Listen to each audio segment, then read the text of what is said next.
CNN. Subprime. Stop. Question. What is money? What is money? Money is a non-existent theoretical force that has never, does not, and will never exist except in theory on computer screens. People die and starve because they don't have enough digits on a computer screen. It's incredible and it's extraordinary and it's grotesque, but unfortunately it's true. People think, what is money? Well, how is money created? There's another big question. Oh, it's governments. No! It's private banks lending non-existent money called credit. What is credit? There's your credit. That's it. When you go into a bank and you want to borrow $50,000, the bank doesn't print any money. It doesn't move precious metals anywhere. It types into your account $50,000, and from that moment, you start owing it not only $50,000, but the interest on the $50,000. And if you can't pay that back through no fault of your own, because the banking system has done what it's just done and you lose your job so you can't pay them back, they get your wealth that does exist, your home, your car, your business, your land. It's been going on for centuries. This is why it has sucked the wealth of the world into the hands of the few. What is an economic boom? It's when there's lots of units of exchange, money in circulation, creating lots of economic activity, which causes people to have confidence in the economic situation. In those times, they get more and more in debt because they're so confident. Or we can have a bigger house, a bigger car, 2 vacations, and all the rest of it. And the banking system, controlled by the same people and coordinated by the same people, have put that out there. Fishing line out. Lots of credit. Hey, what do you mean you earn, $2 an hour? You want a $500,000 mortgage? No problem. Here you go. Gotcha out there. It doesn't matter. We're getting the house eventually anyway. And then what they do is they take money out of circulation. They're pulling the bloody line in now. And as they take money out of circulation, oh no, we've got a credit crunch, we can't make loans and give you any more money that doesn't exist and charge you interest on it. Oh no, it's real serious. We haven't got a problem though, because they'll bail us out, because we control them, you see. So, and then what happens if we move over here into a slump or a depression, not because anyone doesn't want to work, not because people want to lose their homes, but because there is not enough units of exchange in circulation for the economic activity to go on that allows them to earn the money to pay back the loans. So now the banks go, thank you very much, I'll have some of that. And the only difference between a boom and a bust is what the private banking cartel has allowed as units of exchange through credit or not through credit. I heard a politician, they all look the same to me.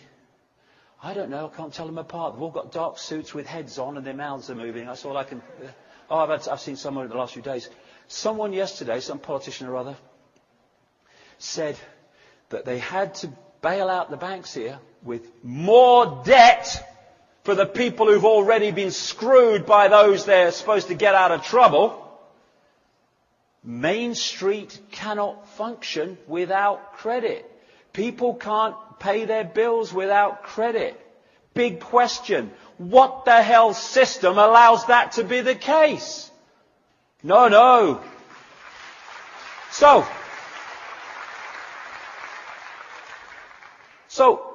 this money thing is in the DNA of society. Controls choice and all the rest of it. It controls whether we have shelter or no shelter, and the few control it. So we have Greenspan, starts the old subprime going under his watch and stuff, and off it goes. But the point is, all these banks are being taken over by other banks, and people think, oh, it's terrible for the banking system. Lehman Brothers has gone. Merrill Lynch has been taken over by Bank of America. Oh my God, what's happening? Oh, Bear Stearns. Oh, it must be terrible. No! It's terrible for the people in those banks that lose their jobs, yeah. Have families to look after. But it ain't terrible for the system. Because this network of people own the game. And although the faces within the game may change, the people controlling the game do not change.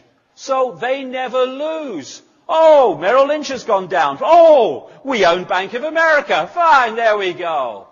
This is how it works. God, people only realized in that area of society that doesn't look at this. So, like I say, these own the banking game.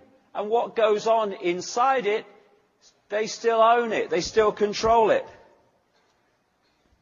And they want a world central bank. And they've just taken enormous strides towards it at the expense of the harmony, the peace, and the lives of people.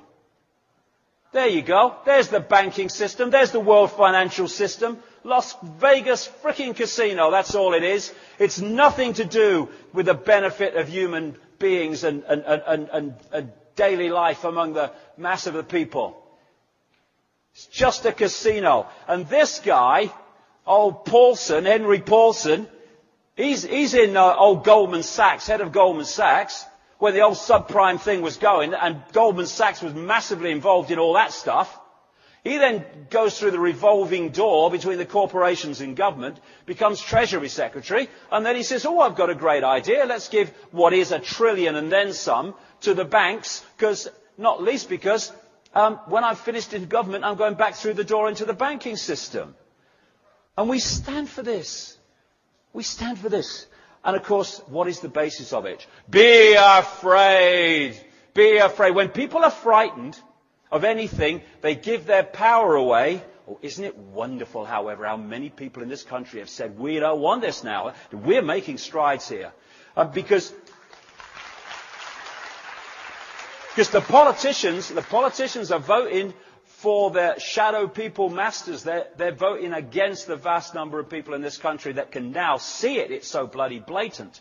But when people are in fear, they give their power away to that which they think can save them from what they fear. And this embarrassing statement to the nation the other day from Bush, I thought someone had stuck something up his bum, his bloody eyes.